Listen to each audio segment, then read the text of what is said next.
Ang kabanatang ito ay isa sa mga pinakabagong chapter sa Dark Continent at Succession Contest arc. Ito ang chapter 391 sa manga na inilabas noong 2022, kasabay ng 10 chapters.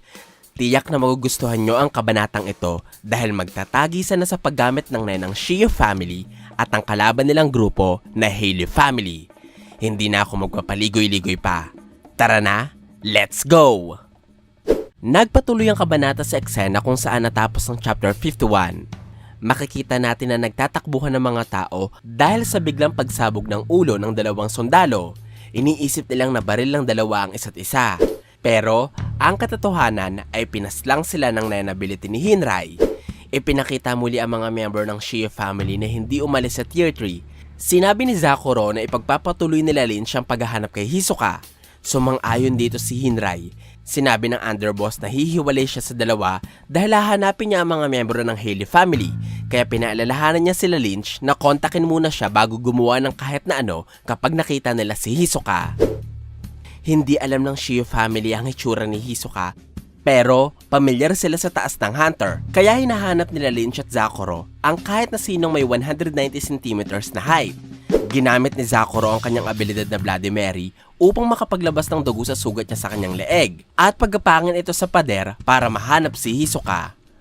Ang mga dugong ito ay may mga mata, kayang tumagal ng 30 hanggang 40 minuto at hindi pwedeng masira kahit pisatin. Isa itong napaka-epektibong kakayahan sa paghahanap ng isang tao mula sa kumpul ng mga pasahero ng barko. Tinanong ni Lynch kung ang kailangan lambang niyang gawin ay suntukin ng mga mahahanap nilang kasing taas ni Hisoka. Sinagot siya ng naiinis na si Zakuro sa pagsasabi na hindi nakikinig ang babae sa mga sinasabi ng kasama. Naglakad ang dalawa at ipinagpatuloy ang paghahanap. Si Lynch ay merong abilidad na alamin ang kahit na anong impormasyon sa kahit na sinong target niya matapos niya itong tanungin at suntukin. Kaya dito pa lamang, mapapaisip ka kung anong gagawin ni Hisoka sa babae kapag sinubukan siyang suntukin ni Lynch. Naghanap na rin si Hinray ng mga miyembro ng Haley family. Merong mga kalapating lumilipad sa paligid niya. Lumapit siya sa isang sundalong nagbabantay sa lugar. May sinabi siya dito at sumama ang sundalo sa kanya. Tinulungan si Hinray ng sundalo na lumapit sa mga pasahero upang hiramin sa mga ito ang kanilang mga video camera. Nanghihiram si Hinray ng camera upang makita niya kung na-capture ng ibang mga pasahero ang larawan ng babaeng miyembro ng Haley family. Sa pagtingin ng mga camera ng mga pasahero, nakita ni Hinray ang babaeng kanyang hinahanap na nakuha nang pumasok sa isang hallway patungo sa mga silid ng pasahero. Nalaman ng underboss ng Shio family mula kay Lynch na 23 ang mga miyembro ng Haley. Gusto niyang makilala ang lahat ng mga ito upang madalian sila sa pag-ubos ng grupo. Hiniram ni Hinray ang video camera at binigyan niya ng kabayaran ng mag-asawang nagmamay-ari nito. Pagkatapos ay pumunta siya malapit sa hallway kung saan maaaring namamalaga ang mga miyembro ng Haley. Ginamit ni Hinray ang kanyang nenability para baguhin ang video camera at gawin itong isang pusa. Ang nenability na ito ay ang biohazard, isang kakayahang tumutulong kay Hinray na baguhin ang anyo ng kahit na anong bagay para maging buhay na hayop. Nananatili ang kapakinabangang meron ng mga bagay kahit nagbagong anyo na ang mga ito. Kaya isinet ni Hinray ang video camera sa record mode at pinapwesto ang pusa sa fountain na nasa tapat ng hallway na kanyang binabantayan.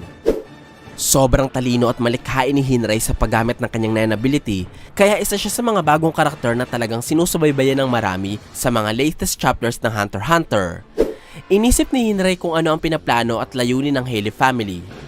Ipinagpalagay niya na maaaring ang mga anak sa labas o second track fakers kagaya ni Morena ay nagsasagawa ng rebelyon. Maaaring resulta ito ng maraming taong pang-aalipusta sa kanila. Si Morena ay anak sa labas ng hari ng Kaki na sinasabi Huiguro at ng kabet nito. Kaya hindi nagkaroon si Morena ng karapatang meron ng mga kapatid niyang prinsipe. Habang naghahanap si Hinray sa Tier 3, hindi niya napansin na inoobserbahan na pala siya ng 3 miyembro ng Haley family. Ang mga miyembrong ito ay sila Corolye, Padaille at Tevilares.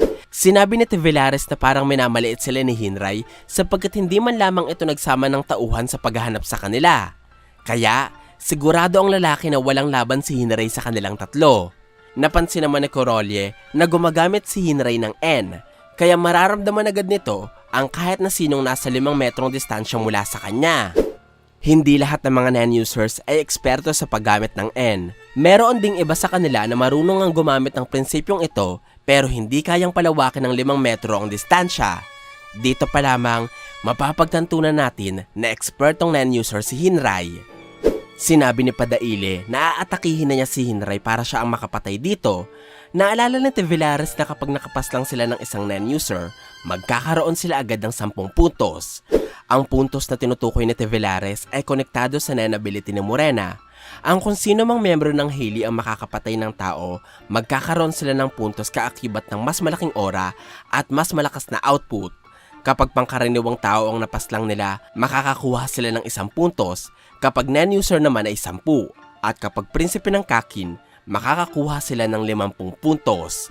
Tinanong ni Tevillares kung sino sa kanila ang makakakuha ng 10 puntos kung pagtutulungan nila sa Hinray. Sinabi ni Padaile na makukuha ito ng kung sino mang makakapagbigay ng killing blow. Tinanong ni Tevillares kung sino sa kanila ang tatapos kay Hinray.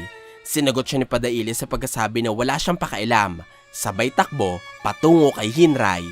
Ipinakita ng kabanata ang mga impormasyon ukol sa tatlo. Si Tevillares ay isang civil engineer, level 24 sa Contagion, at isa siyang enhancer. Si Corolli naman ay repairman, level 22 at emitter.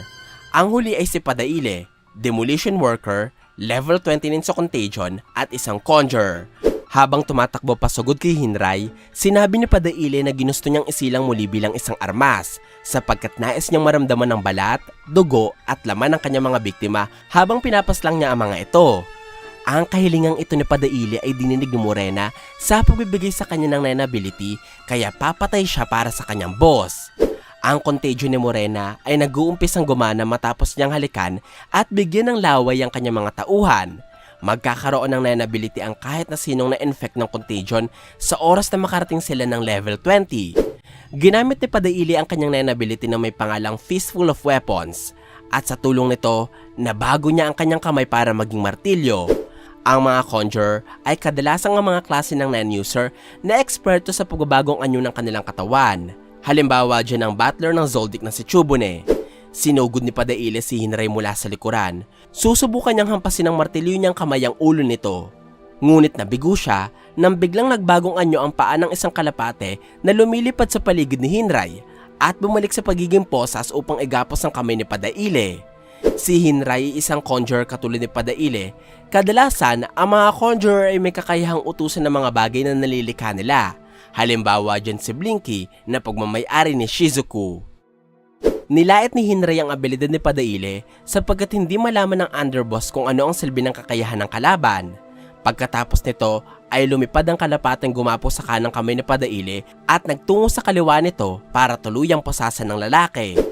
May punto si Hinray sa sinabi niya kay Padaile dahil kahit sino naman ay pwedeng magdala ng armas sa gaya ng martilyo, kaya ang kakayahan ng kanyang kalaban ay malapit na sa pagiging walang kwenta.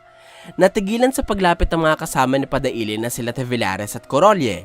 Nag-utos si Hinray na umatake na ang mga ito at tawagin ang iba pa nilang kasama. Kaya naglabas ng baril ang dalawa upang pagbabarilin si Hinray. Pero hindi tumalab ang mga bala ng baril sa mga kalapate at kay Hinray sapagkat pinoprotektahan sila ng NEN. Nakita natin noon na ang mga pangkaraniwang bala ay hindi kayang pumaslang ng mga NEN users na pinoprotektahan ng NEN. Ang kasanayang sumasakop dito ay tinatawag na Ken.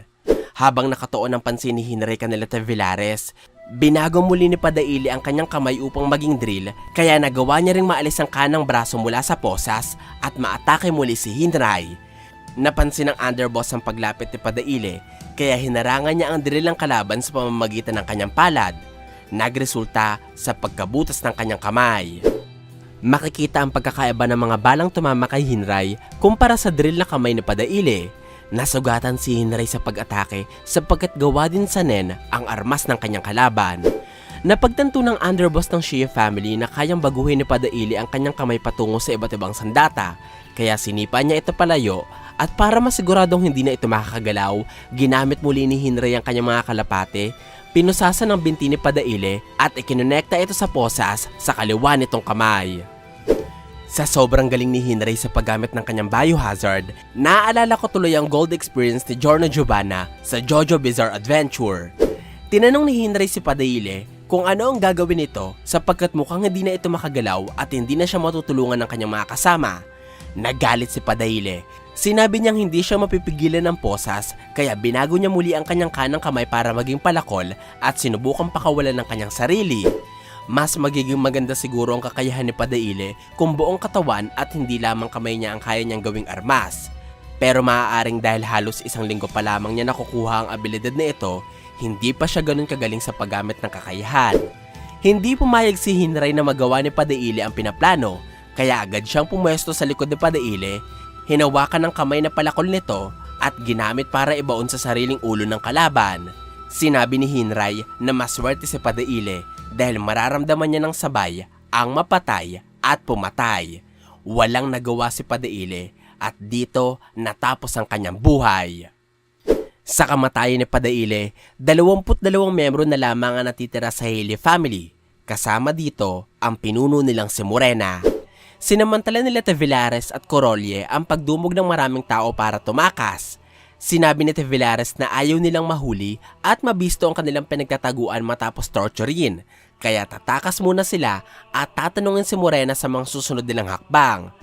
Ang pagbalik nila Tevillares sa kanilang hideout ay ang maaaring magturo kay Hinray ng kanilang hideout. Walang nagawa si Hinray kundi panoorin ng dalawa sa pagtakas sapagkat napapalibutan na siya ng maraming tao.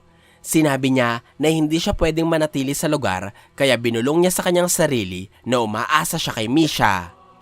Hindi sinabi sa kabanatang ito kung sino si Misha pero makikilala niyo siya sa susunod na kabanata. Nagiging madugo na ang giyera ng 3 pamilya ng mafia sa Black Whale. Umpisa pa lamang ito sapagkat hindi pa nakikisali sa laban ang mga miyembro ng Phantom Troop. Huwag kayong bibitaw sa mga susunod na kabanata sapagkat masasaksihan nyo ang pagbabalik hindi lamang ng Phantom Troop pati na rin ng karakter na matagal na nating hinahanap sa istorya.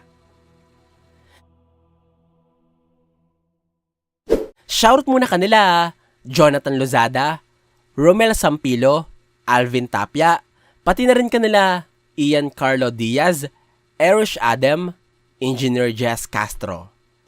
Ito po ang full chapter review ng chapter 52 ng Dark Continent Arc. Sana po ay nagustuhan nyo ang aking paliwanag. Kung may mga katanungan pa kayo o gustong idagdag ay wag po kayong mahihiyang mag-iwan ng komento sa ibaba. Maraming salamat po sa panonood ng aking videos. Ako po si JE, hanggang sa muli!